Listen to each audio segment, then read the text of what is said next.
పరిస్థితి బయటికి చెప్పుకోలేనటువంటి పరిస్థితి. సారీ, మేము ఇప్పుడు వైసీపీ అధికార ప్రతినిధితో మాట్లాడుతున్నాం లేకపోతే పొలిటికల్ అనలిస్ట్ తో మాట్లాడుతున్నాం? Political analyst everything is concluding everything. Is not have the right to Raghavendra గారు, వెంకటేష్ గారు పొలిటికల్ ఇప్పుడు అలా కాదు. ఎందుకంటే నేను మాట్లాడిన దాంట్లో తప్పు ఉంటే, మీరు మాట్లాడిన దాంట్లో ఏదైనా తప్పు ఉంటే మీరు చెప్పండి. మా పార్టీలో మాకు గొడవ ఏ పార్టీ జెండా వేసుకుని మాట్లాడమంటే ఆ పార్టీ జెండా వేసుకుని నువ్వు మాట్లాడేటప్పుడు మేము విన్నాక 40 నిమిషాలు వెయిట్ చేసి మాట్లాడేటప్పుడు ఫస్ట్ మాట్లాడుతున్న దానిలో తప్పు ఉంటే ఖండించండి. అంతేగాని మీరు వైసీపీ తరపున మాట్లాడుతున్నారా లేకపోతే ఇంకొక కమ్యూనిస్ట్ పార్టీ ఏ పార్టీ తరపున మాట్లాడినా నువ్వు సమాధానం చెప్పడానికే ప్రభుత్వంలో నువ్వు సమాధానం చెప్పు. నేను మాట్లాడిన దానికి సమాధానం చెప్పు. మీరు మాట్లాడింది తప్పండి. ఒంగోలులో మా కార్యకర్తల మధ్య గొడవ జరగలేదు. ఇప్పుడు బయట జనరల్ ఇష్యూస్ మాట్లాడండి, నేను యాక్సెప్ట్ చేస్తా. మీరు మా పార్టీలో గొడవలు ఉన్నాయి, వాళ్ళు కొట్టుకున్న జనసేనలో పార్టీలో గొడవలు ఉన్నాయి, వైఎస్ఆర్సీపీ పార్టీలో గొడవలు ఉన్నాయి. అందరి తరపున ఉపయోగపడుతుందని చెప్తున్నా. అందరి తరపున ఉపయోగపడుతుంది. సరే రాఘవేంద్ర గారు, ఇప్పుడు మనకు కూడా ఒక క్లారిటీ రావాలి కదా. క్లారిటీ రావాలి. యాప్ అనేది ఎవరికి ఉపయోగపడుతుంది అంటే కూటమి ప్రభుత్వ హయాంలో ప్రజలు కూడా తీవ్ర అన్యాయానికి గురవుతున్నారు, మరి వీళ్ళు కూడా దానికి ఫిర్యాదు చేయొచ్చా అనే విషయం గురించి మాట్లాడుతున్నాం. ఈ రోజు ప్రభుత్వం కూటమి ప్రభుత్వం నడుపుతుంది. కూటమి ప్రభుత్వంలో న్యాయం జరగలేదని వాళ్ళందరూ కూడా వెళ్ళి జనవాణి కార్యక్రమం అని జనసేన పార్టీ హెడ్ క్వార్టర్ లో ఎక్కడైతే ఉందో అక్కడ ఒక కార్యక్రమాన్ని నడుపుతున్నారు. దానిలో కూటమి పార్టీకి సంబంధించిన నాయకులు, ఎమ్మెల్యేలు, మంత్రులు కూర్చుంటున్నారు. ప్రభుత్వంలో జరగనప్పుడే కదా నువ్వు పక్కన ఇంకొక కాల్ సెంటర్కి వెళ్ళి మాట్లాడేది. మరి జనవాణి కార్యక్రమం పెట్టి పవన్ కళ్యాణ్ గారు నడిపిస్తున్నప్పుడు ఏదైతే కార్యక్రమం ఇవాళ జగన్మోహన్ రెడ్డి కూడా అదే చేయబోతున్నాడు. కాకపోతే ఆయన ఒక పార్టీ ఒక సెంటర్ లో పెట్టి నడుపుతున్నాడు. ఈయన ఒక యాప్ తీసుకొస్తున్నాడు అడ్వాన్స్డ్ గా. అందరూ వెల్కమ్ చేయండి. సమస్యలే కదా అందులోకి వచ్చేవి, ప్రశంసలు రావు కదా. మా కూటమి పార్టీలో బాగా మంచి జరిగిందండి ఇది అని చెప్పేసి ఎవరు రారు కదా. మీరు మంచి చేస్తే మీ దగ్గర ఉంటారు, మీరు చెడు చేశారనుకోండి అతని దగ్గరికి పోతారు. దానికి పార్టీలు ఎందుకు? వైఎస్ఆర్సీపీ పార్టీ అయినా పోతాడు, తెలుగుదేశం పార్టీ అయినా పోతాడు, జనసేన అయినా పోతాడు, బీజేపీ పార్టీ అయినా పోతాడు. కంటిన్యూ చేయండి వెంకటేష్ గారు.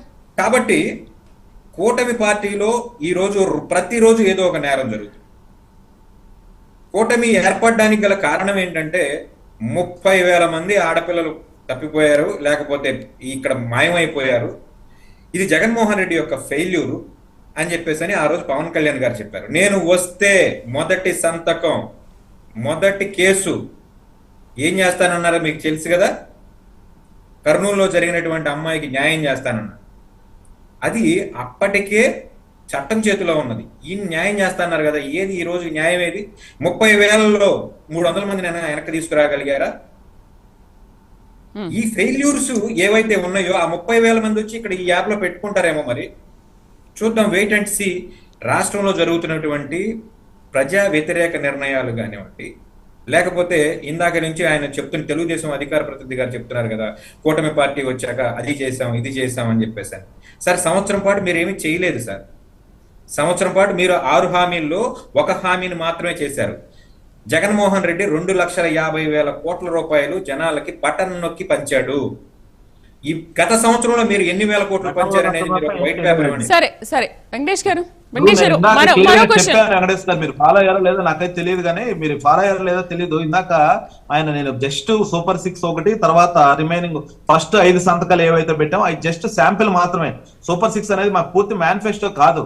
సూపర్ 6 మేనిఫెస్టోలో ఒక పార్ట్. కొత్త పథకం ఏమీ లేదు. మీరు దయచేసి వినండి. కొత్త పథకం ఏమీ లేదు.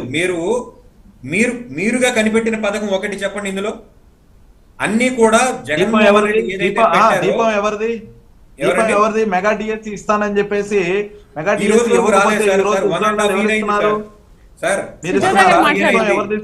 కౌన్సిలింగ్స్ కూడా అయిపోయినాయి అని చెప్పారు. ఫ్లోలో కౌన్సిలింగ్ అయినాయి అని చెప్పారు. ఇవాళ వరకు రిజల్ట్ రాలా.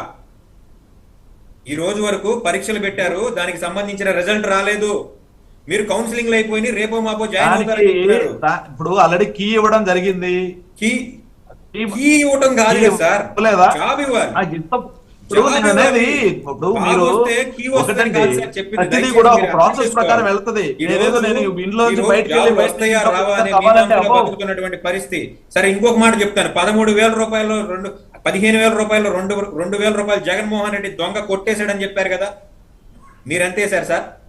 జగన్మోహన్ రెడ్డి గారు 2000 గురించి తెలుగుదేశం పార్టీ ఎప్పుడు కూడా మాట్లాడింది జగన్మోహన్ రెడ్డి గారు ఎంతమంది పిల్లలు ఉంటే అంతమందికి ఇస్తామని చెప్పేసి మాట తప్పాడని చెప్పేసి రాష్ట్రం మొత్తం తిరిగా, ప్రతి మీటింగ్ లోనే మాట్లాడా, రాష్ట్రం మొత్తం తిరిగా, రాష్ట్రం మొత్తం కూడా జగన్మోహన్ రెడ్డి గారు తల్లికి వందనం ఏదైతే ఆయన బిడ్డలకు ఇస్తా అని చెప్పేసి 15,000 ఎంతమంది ఉంటే అంతమందికి ఇస్తా అన్నాడు, అది ఇవ్వలేదు, ఒక్కరికే ఇస్తా.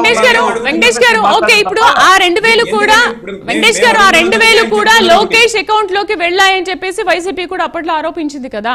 సరే మీరు 2,000 ఏం చేశారంటే మీరు 2,000 ఏం చేశారు? మరి మీరు 2,000 కలెక్టర్ అకౌంట్ లోకి వెళ్ళాయి, అక్కడ నుంచి మెయింటెనెన్స్ కి ఇస్తామని చెప్పారు. జగన్మోహన్ రెడ్డి మాత్రం ఆయన అకౌంట్ లో వేసుకున్నాడు, ఆయన కూడా మెయింటెనెన్స్ కే కదా ఇచ్చింది. ఆ రోజు లోకేష్ గారు ఏమన్నారు, జగన్మోహన్ రెడ్డి దొంగ మామయ్య 2,000 కొట్టేశాడని అన్నారు కదా. ఓకే, అందుకనే ఇప్పుడు వైసీపీ వాళ్ళు అదే ఆరోపణ చేశారంటారా? సో అప్పుడు జగన్ అకౌంట్ లో వేసుకున్నారంటే ఇప్పుడు లోకేష్ అకౌంట్ లో వేసుకున్నారంటారా? నేను అనండి. ఓకే, దానికి సంబంధించి కూడా క్లారిటీ వచ్చింది కదా. అప్పుడు ఎవరు మాట్లాడారు ఏంటి, ఎక్కడ పోయాయి డబ్బులు అనేది?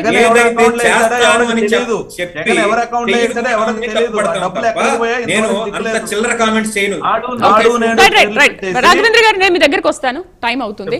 రైట్ వెంకటేష్ గారు, ఇంకో క్వశ్చన్ ఏంటంటే చంద్రబాబు అండ్ టీం లిక్కర్ గురించి ఎంతవరకు అవినీతి జరిగిందో చెప్తున్నట్లే జగన్ కూడా సరిగ్గా అవే ఆరోపణలు చేశారు కదా. మరి ఇందులో అసలు దొంగలు ఎవరు, చివరికి ఎవరిని దొంగలుగా తేల్తారు? ఇన్వెస్టిగేషన్ ప్రాసెస్ లో ఉంది. సుమారుగా కేసు కట్టక ముందు 1,00,000 కోట్ల రూపాయలు ఇందులో స్కామ్ జరిగిందని అన్నారు. కేసు కట్టిన తర్వాత 3,500 కోట్లకి దాన్ని తీసుకొచ్చినటువంటి పరిస్థితి. ఇవాళ చాలా విచిత్రమైన ఫిగర్స్, మారిపోయినటువంటి ఏవైతే చెల్లుబాటులో లేనటువంటి 2,000 రూపాయల కాగితాలు కూడా తీసుకొచ్చి 11 మంది ఎమ్మెల్యేలు 11 అని ఇలా ట్రోల్ చేస్తున్నారు కదా, 11 కోట్లు పట్టుకున్నారు. తప్పేం లేదు, పట్టుకోవచ్చు. కోర్టులో ప్రజెంట్ చేయకముందే తీసుకెళ్లి బ్యాంకులో ఇవ్వడానికి సిట్ అధికారులకు ఉన్న రైట్ ఏంటో నాకైతే అర్థం కావాలి. మీరు ఒక నేరంలో ఏ టూల్ని పట్టుకున్నప్పటికీ కూడా ఫస్ట్ ప్రజెంట్ చేయాల్సింది ఎక్కడ, బ్యాంకులోనా? కాదు కదా. దాన్ని తీసుకొచ్చి విత్ మ్యాజిస్ట్రేట్ పర్మిషన్ ఓన్లీ మీరు బ్యాంకులో పెట్టాలి. మీరు తీసుకున్న నోట్లు ఏంటనేది కోర్టు కన్నా ముందు మీడియాకి ఇస్తారు. కోర్టులో 11 కోట్లు పట్టుకున్నాం అన్న దానికన్నా ముందు రోజు రాత్రే వాళ్ళ యొక్క మీడియా ఛానల్స్ లో ఆ వీడియో వస్తుంది. కసిరెడ్డి ఏమంటున్నాడు, బాబు ఆ ఫామ్ హౌస్ కొనే టైంకి అసలు నేను పుట్టలేదురా బాబు, ఈ మద్యం డబ్బులతో ఫామ్ హౌస్ కొన్నామని చెప్తారేంటి, నాకు బెయిల్ వచ్చే సమయానికి ఇలాంటిది ఏదో చెప్తున్నారు, ఇలాంటి ఏదో ఫాల్స్ అండ్ వేగ్ న్యూస్ తీసుకొస్తారని అతను వాపోతున్న పరిస్థితి. ఈ మద్యం కుంభకోణం కేసులో ఆల్రెడీ చంద్రబాబు నాయుడు గారి టైంలో జరిగినటువంటి మద్యం కుంభకోణం కేసు జగన్మోహన్ రెడ్డి గారు ఒక కేసు కట్టడం జరిగింది. దానిలో చంద్రబాబు నాయుడు గారు ముద్దాయిగా ఉన్నారు, స్టే కూడా వచ్చాయి, స్టేలో ఉన్నారు. ఇప్పుడు జగన్మోహన్ రెడ్డి గారి మీద పగ తీర్చుకోవడానికి పెడుతున్నారా, లేదా నిజంగా మద్యం కుంభకోణం అనేది జరిగితే ఇంకా ఎంత సమయం పడుతుంది, టెంపరీ లేదా తాత్కాలికంగా ఛార్జ్ షీట్ వేయకుండా పూర్తి స్థాయి ఛార్జ్ షీట్ వేయడానికి ఇంకా ఎంత సమయం పడుతుంది? దానిలో కదా తెలియదు దొంగలు ఎవరో. జగన్మోహన్ రెడ్డి దొంగ అయితే జగన్మోహన్ రెడ్డిని కూడా అరెస్ట్ చేస్తారు, లేకపోతే అతను కూడా కోర్టుకి సమాధానం చెప్పాల్సిందే. కానీ దానికి ఎంత సమయం కావాలి అనేదే ఇక్కడ ప్రశ్న. పూర్తి ఛార్జ్ షీట్ వచ్చే వరకు ఇక్కడ ఎవరు కూడా నిందితులుగా మనం ఆల్రెడీ ఇందులో జగన్మోహన్ రెడ్డి నిందితుడు అనాల్సిన పనేం లేదు. చట్టం మీ చేతిలో ఉంది, సిట్ మీ చేతిలో ఉంది. మీరు సిట్ అంటే సిట్, స్టాండ్ అంటే స్టాండ్ పెట్టండి. జగన్మోహన్ రెడ్డిని ఏవనగా అరెస్ట్ చేయండి మీ దగ్గర సాక్ష్యం ఉంటే. రైట్ రాఘవేంద్ర గారు, ఏంటి కూటమి ప్రభుత్వంలో ఇటు ప్రజలకు కానీ న్యాయవాదులకు కానీ సరే